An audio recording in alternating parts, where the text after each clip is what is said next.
algebra of complex number. What do you mean by algebra? Algebra means जो अपना addition, subtraction, multiplication, division करते हैं वही चीज. आई की पावर m इंटू आई की power n is equal to I की पावर m प्लस n. कोई इसमें कंफ्यूजन नहीं है, ये तो बेसिक इंडाइसेस है. x प्लस आई वाई ये मल्टीप्लिकेशन है, नहीं सॉरी ये एडिशन है पहला वाला, फिर मल्टीप्लिकेशन आएगा. x plus i y plus x2 plus i y two, इनको अगर मैं ऐड करूंगा तो रियल पार्ट आपस में ऐड होंगे और कॉम्प्लेक्स पार्ट आपस में ऐड होंगे. नोटिस हो रहा है,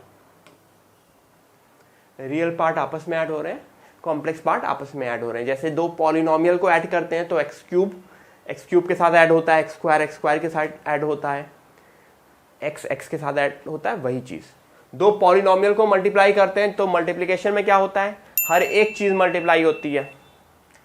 x1 x2, फिर x1 y2, फिर y2 x1, एंड समझ में आ रहा है ना.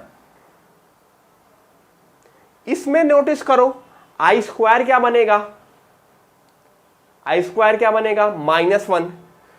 तो x1 x2 minus y1 y2 इधर आ जाएगा, प्लस आई वाला पोर्शन बीच वाला एज इट इज रह जाएगा, x1 y2 plus x2 y1. तो वो तो ये फॉर्मूला थोड़ी कोई याद रखेगा, वो तो दो नंबर तुमको दे दिए जाएंगे, तुम सीधे सीधे मल्टीप्लाई करके खत्म कर दोगे. मतलब यू वोंट बी आस्क्ड ये फॉर्मूला क्या है. ठीक है. If a and b belongs to a real number and a square plus b square is equal to 0, then it implies a and b both are 0. ये तो basic concept है. a square plus b square 0 है तो this implies both are 0. क्यों? क्योंकि square कभी भी negative नहीं हो सकता for a real number. Okay, real number के लिए स्क्वायर कभी भी निगेटिव नहीं हो सकता है. रूट ऑफ, इसका एग्जाम्पल की तरह समझो, √6 को क्या हम √2 इंटू √3 लिख सकते हैं.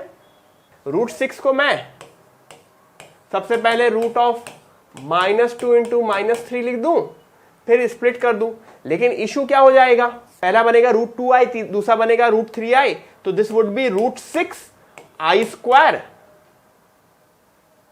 Which would be -√6.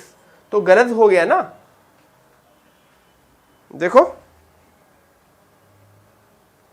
तो ये चीज गलत हो गई ना. तो रूट को ब्रेक तभी कर सकते हो जब दोनों में से या तो दोनों पॉजिटिव हो या दोनों में से कोई एक पॉजिटिव होना चाहिए. If and only if a और b should be greater than 0, जो भी दो चीजें हैं उनमें से कोई भी एक पॉजिटिव होना चाहिए. जैसे √6 को √3 इंटू √3 लिख सकते हैं, क्योंकि क्या बन जाएगा ये √2i इंटू √3. तो √6 इज बेसिकली √6i, ये होता है ना. तो इसका क्या मतलब हुआ कि रूट के अंदर की दो चीजों को तभी ब्रेक कर सकते हो या तो दोनों पॉजिटिव हो या दोनों में से एक पॉजिटिव होना जरूरी है. दोनों निगेटिव है तो उसको ब्रेक नहीं कर सकते, दोनों निगेटिव को अंदर ही मल्टीप्लाई कर देंगे. Got it. If z1 and z2 belongs to complex number and z1 square plus z2 square equal to 0, then this does not imply कि z1 भी 0 हो और z2 भी 0 हो. कॉम्प्लेक्स नंबर में ऐसा क्यों नहीं हो सकता, क्योंकि कॉम्प्लेक्स नंबर का स्क्वायर निगेटिव हो सकता है. मेरा ये कहना है कि 2 स्क्वायर प्लस 2i का स्क्वायर, क्या ये 0 हो सकता है? 2 स्क्वायर प्लस 2i का स्क्वायर 0 हो सकता है? यस, हो सकता है, क्योंकि एक इमेजिनरी है, एक रियल नंबर है. ऑब्वियसली स्क्वायर करोगे, एक 4 आएगा, दूसरा -4 आएगा. तो समझ में आ गया ना कि अगर दो कॉम्प्लेक्स नंबर के स्क्वायर 0 हैं तो दिस डज नॉट इंप्लाई कि वो आपस में 0 है. ठीक है. आई की वैल्यू क्या होती है एवरीवन? आई की वैल्यू क्या होती है? √-1. आई स्क्वायर क्या होता है? -1. आई क्यूब क्या होता है? आई क्यूब, ऑब्वियसली इसको क्यूब करोगे तो देखो आई क्यूब को तुम आई स्क्वायर इंटू आई लिख सकते हो, आई क्यूब को तुम आई स्क्वायर इंटू आई लिख सकते हो. आई स्क्वायर बिकम्स -1, तो -i. आई की पावर 4 क्या होता है? आई स्क्वायर इंटू आई स्क्वायर, -1 इंटू -1 1, आई की पावर 5 अगेन आई। इस तरह से मेरा आई रिपीट होता है एवरीवन। तो मेरे लिए लाइफ में आई की कोई भी हाईएस्ट पावर एग्जिस्ट ही नहीं करती, आइदर इट इज आई और नथिंग, क्योंकि आई की कोई भी हाईएस्ट पावर को तुम रिड्यूस कर सकते हो, इवन निगेटिव पावर को भी। अगर मैं 1/i की बात करूं, 1/i को तुम i की पावर 4/i लिख सकते हो, which is i³ which is -i। तो i की कोई भी निगेटिव पावर को भी मैं अपने सीधे सीधे कॉन्सेप्ट में रिड्यूस कर सकता हूं। मेरे लिए सिर्फ और सिर्फ किसी भी क्वेश्चन में या तो i रहेगा या रियल पार्ट रहेगा, रियल नंबर्स रहेंगे। कभी भी i की कुछ और पावर दिखेगी, पॉजिटिव निगेटिव, उन सबको तुम कट डाउन करके अपनी सिंगल पावर में लाओगे, या तो वो सिंगल पावर में बन जाएगी या फिर वो इनमें कहीं बन जाएगी। Got it? नोटिस करो, पहला 1 तो 1 रहेगा, दूसरा i भी i रहेगा, I square becomes -1, i³ becomes -i। ठीक है, तो ये चार मिलके आपस में क्या हो जा रहे हैं? 0 हो जा रहे हैं। अब अगेन i की पावर 4 से शुरू होगा, फिर नेक्स्ट 4 वाले भी 0 हो जा रहे हैं, तो 4 का ग्रुप 0 होता चला जा रहा है।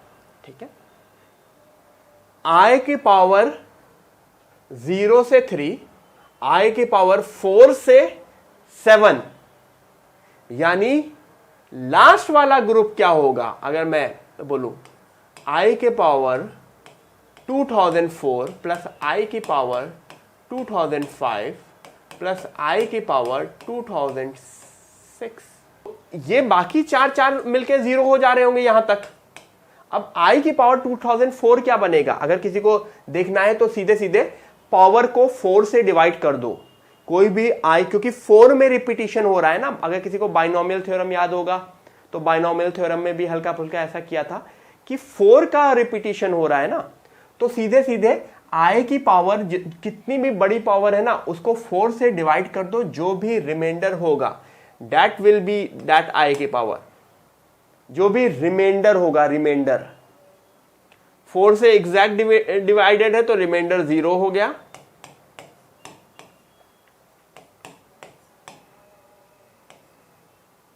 ठीक है, तो देखो एक 1 बन रहा है, एक i बन रहा है, ये एक i स्क्वायर बन रहा है, तो बेसिकली 1i और i स्क्वायर इज -1, तो फाइनल आंसर इज i। तो इस क्वेश्चन का final answer is i। Next question, if 2 + 3i की whole power 2, I repeat, if 2 + 3i की whole power 2 is equal to x + iy, तो मुझे x and y की value निकालो। 2 + 3i का होल स्क्वायर इज बेसिकली वही चीज, squaring both side, 4 + 9i square plus 2 × 2 × 3i, which is 4 - 9 + 12i, which is 12i - 5। तो मेरा x एंड y क्या हुआ? x is -5, sorry, and y is 12। Clear?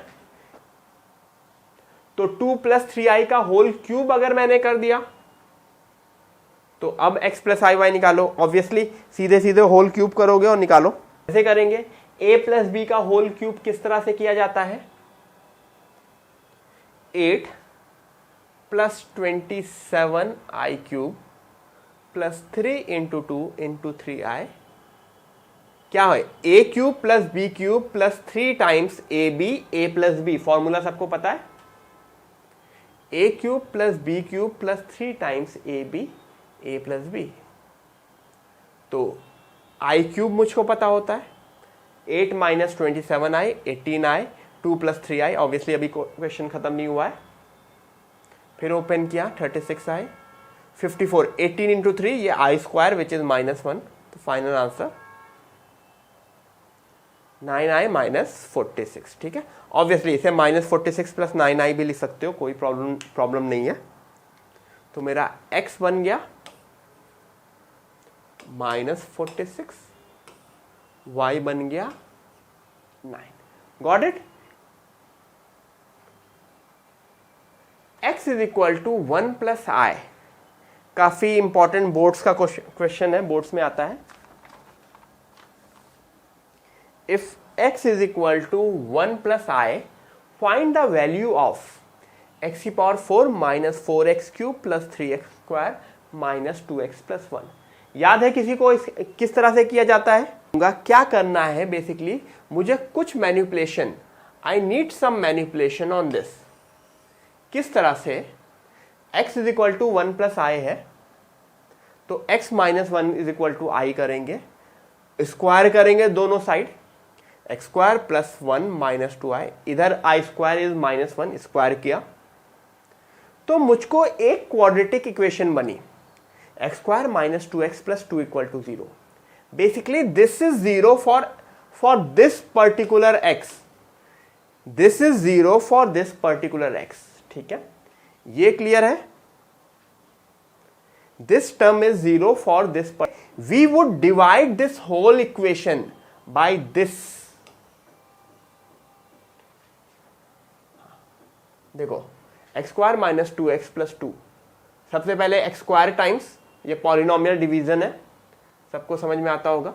X square को multiply किया, पॉलिनोमियली divide किया, obviously minus plus minus, तो minus 2x cube plus x square minus 2x.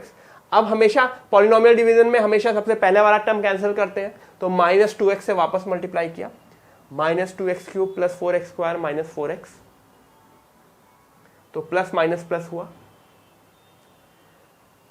तो कितना बना बचा? Minus 3x square plus 2x plus 1 गया, माइनस 3 से मल्टीप्लाई किया तो ये कैंसिल हुआ, बचा कितना? Minus 4x plus 7. ये रिमाइंडर बचा. जब पूरा सॉल्व किया तो दिस इज द रिमाइंडर. इतना देखो सब लोग, तो माइनस 4x प्लस 7, क्या ये आंसर है? एक्चुअली ये आंसर है, बट माइनस 4x प्लस 7 में x की वैल्यू क्या पुट करोगे? क्योंकि आंसर x के टर्म्स में नहीं आएगा. x क्या था? What was x in my question?